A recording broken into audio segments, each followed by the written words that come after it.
السلام علیکم ورحمۃ اللہ وبرکاتہ۔ بسم اللہ والصلاۃ والسلام علی رسول اللہ۔ یہ ویڈیو آپ کی زندگی بدل سکتی ہے اور آپ کو آپ کی سوچ میں، آپ کے تھنکنگ میں، ہر وچار میں آپ کو بدل سکتا ہے۔ وہ کیسے؟ سب سے پہلے میں آپ کو ایک کوٹ سناتا ہوں، اس کوٹ کے ہی مطابق پوائنٹ بائی پوائنٹ اس کے ڈیٹیلز میں سمجھنے کی اور غور کرنے کی کوشش کریں گے۔ تو چلیے وہ کوٹ سناتا ہوں آپ کو۔ برے رویے کے ساتھ نہیں بلکہ باصبر انداز میں انتظار کرنا سیکھیں۔ جب آپ اپنے دوستوں پر اللہ کی رحمتوں کا نزول دیکھیں تو ان کے لیے خوش ہوا کریں، ان کی خیریت کی دعا کریں تاکہ اللہ آپ کو بھی ایسی ہی رحمتوں سے نوازے۔ آپ کا بھی وقت آئے گا، اس کو زندگی کا اصول بنا لیں۔ جب میرا وقت نہیں میں نفرت نہیں کروں گا، میں انتظار کروں گا۔ اس کا جو پہلا لائن تھا وہ ہمیں برے رویے کے ساتھ نہیں بلکہ باصبر انداز میں انتظار کرنا سیکھیں، یہ ہمیں صبر کرنا سکھا رہا ہے۔ اور جو دوسرا پوائنٹ ہے اسی پر بات کرنا ہے آج ہمیں۔ جب آپ اپنے دوستوں پر اللہ کی رحمتوں کا نزول دیکھیں تو ان کے لیے خوش ہوا کریں، یعنی دوستوں یا بھائیوں یا کسی پر بھی لے لیں، خوش ہونا یعنی یہاں پر ہمیں حسد سے بچنا سکھا رہا ہے اور جیلسی سے بچنا سکھا رہا ہے۔ یعنی حسد اور جیلسی جو بہت عام ہو چکا ہے ہر گھر میں، بھائی میں۔ اور جیسے حسد کس سے ہوتا ہے؟ یعنی علم سے ہوتا ہے کہ وہ مجھ سے آگے نکل گیا، یا مال سے ہوتا ہے کہ وہ مجھ سے آگے نکل گیا، یا شہرت سے ہوتا ہے کہ اس کی شہرت اتنا ہے، اس کی دولت اتنا ہے، یہی سب چیز سے ہوتا ہے چاہے۔ اور یہ سب گھروں میں بہت زیادہ ہوتا ہے، بھائی میں، یا پھر اپنے مقابلے کے لوگوں ہی میں ہوتا ہے یہ چیز حسد اور یہ جیلسی۔ اور اسی بات پر ہم غور کریں گے کہ حسد کتنا خطرناک ہے۔ نبی کریم صلی اللہ علیہ وسلم کی کچھ حدیثیں ہیں، وہ میں آپ کو سناتا ہوں۔ حسد کی مذمت میں نبی کریم صلی اللہ علیہ وسلم کی مختلف حدیثیں۔ سب سے پہلا حدیث ہے، کسی بندے کے دل میں ایک جگہ ایمان اور حسد جمع نہیں ہو سکتے۔ اور پھر جو دوسری حدیث ہے، اس وقت تک لوگ خیر سے رہیں گے جب تک ایک دوسرے سے حسد نہ کریں گے۔ اور جو تیسری حدیث ہے، حسد نیکیوں کو اس طرح کھا جاتا ہے جیسے آگ لکڑی کو کھا جاتی ہے۔ تو اسی کے اوپر بات کریں گے۔ حسد جو بھائیوں میں حسد ہوتا ہے، جو سب سے زیادہ اگر دیکھا جائے تو گھروں میں یہ چیز بہت زیادہ عام ہو چکا ہے۔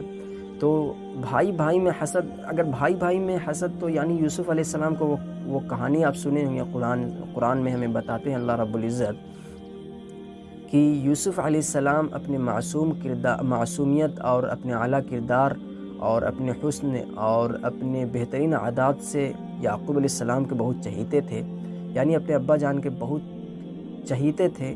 تو ان کے بھائیوں نے سوچا کہ ابا جان ہمیں ترجیح نہیں دیتے، یوسف کو زیادہ دیتے ہیں اور یہ ہمارے لیے ناانصافی ہے۔ تو انہوں نے کہا یوسف علیہ السلام کو ہم کہیں قتل کر دیتے ہیں۔ تو بڑے بھائی کے مشورے پر پھر قتل نہیں، ان کو کہیں پھینک دیتے ہیں، ایسے جگہ جو گمنام ہو، جہاں پر کوئی نہ جاتے ہوں، کوئی نہ دیکھتے ہوں۔ تو انہوں نے وہی کیا، کنواں میں جا کر پھینک دیے۔ لیکن اللہ رب العزت کو بچانا تھا اور انہوں نے حسد کیا، یوسف علیہ السلام سے حسد کیا کہ یوسف کو زیادہ ترجیح ملتا ہے، ہمیں ترجیح نہیں ملتا۔ تو اسی وجہ سے انہوں نے یوسف علیہ السلام سے حسد کیا کہ ابا جان یوسف کو زیادہ ترجیح دیتے ہیں، ہمیں ترجیح نہیں دیتے، سارا مال اپنا یوسف کو شاید نہ دے دے۔ یہی سب سوچ کر انہوں نے قتل کا ارادہ یا ان کو کہیں پر پھینکنے کا ارادہ کیا۔ اس کا سارا الٹ ہوا، نہ ہی وہ ابا جان کے چہیتے بنے اور نہ ہی ان کو مال ملا، دولت ملا، بلکہ اور وہ خاک ہو گئے اور برباد ہو گئے۔ اور یوسف علیہ السلام کو اللہ نے بادشاہ بنا دیا۔ تو جلن کرنے والے لوگ، حسد کرنے والے لوگ ہمیشہ گر جاتے ہیں، برباد ہو جاتے ہیں، خاک میں ہو جاتے ہیں۔ تو حسد سے اور جلن سے ہمیں بچنا چاہیے، نبی کریم صلی اللہ علیہ وسلم کی حدیثوں پر غور کرنا چاہیے۔ اور جیسے اگر زمین میں قابل اور حابل کا آپ کہانی سنے ہوں گے کہ قابل نے حابل کو مار دیا، تو یہ بھی حسد کی وجہ سے مارا تھا کہ اللہ رب العزت نے حابل کو قبول کر رہے ہیں، اس کی قربانی قبول کر رہے ہیں، ہماری قربانی کو کیوں نہیں قبول کر رہے ہیں؟ اور حابل نے اسے جواب بھی دیا کہ اللہ پرہیزگاروں کو قبول کرتے ہیں۔ اس کے باوجود بھی قابل نے اسے قتل کر دیا۔ تو یہ بھی حسد کی وجہ سے قتل کیا کہ اللہ اسے قبول کر رہے ہیں، ہمیں کیوں نہیں قبول کر رہے؟ ابلیس بھی کیوں برباد ہوا؟ اپنی حسد کی وجہ سے برباد ہوا کہ اللہ رب العزت نے اسے کہا کہ سجدہ کرو آدم علیہ السلام کو، تو اس نے انکار کیا۔ اس نے کہا قال انا خیر منہ خلقتنی من نار وخلقتہ من طین، کہ یا اللہ رب العزت میں اس سے بہتر ہوں، میں اس سے اعلیٰ ہوں، مجھے آگ سے پیدا کیا اور اس کو مٹی سے تخلیق کیا، تو اس کی وجہ سے بھی وہ برباد ہو گیا کہ اس نے تکبر کیا، کہ حسد کیا کہ میں اس سے بہتر ہوں، میری جگہ اس نے لے لیا۔ اللہ کی تقسیم کی ہوئی چیز پر بھی راضی نہیں ہوتا حاسد یعنی اللہ جو بتا رہے ہیں اس پر بھی راضی نہیں ہوتا، کہتا کہ یہ جگہ مجھے ملنی چاہیے اور اسے مل گئی، لیکن اللہ رب العزت کی تقسیم سب سے حکمت والی ہوتی ہے۔ یہ باتیں ہمیں غور کرنی چاہیے۔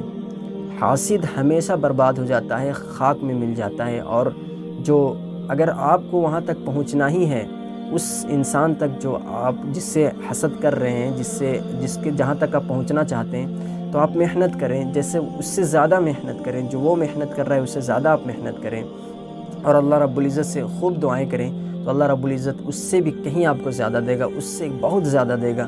اللہ رب العزت پر بھروسہ کرنی چاہیے۔ تو یہی میری ویڈیو تھا اور یہی بات سمجھانا تھا آپ کو کہ حسد سے اپنے آپ کو بچائیں، اپنے تھنکنگ کو بدلیں۔ ہمیشہ آپ خاک میں مل جائیے گا اگر حسد کیجیے گا تو۔ اللہ رب العزت ہم سب کو صحیح سمجھ عطا کرے اور ہدایت عطا کرے۔ السلام علیکم ورحمۃ اللہ وبرکاتہ۔ آئی ہوپ کہ آپ سب کو یہ ویڈیو بہت پسند آیا ہوگا۔ جزاک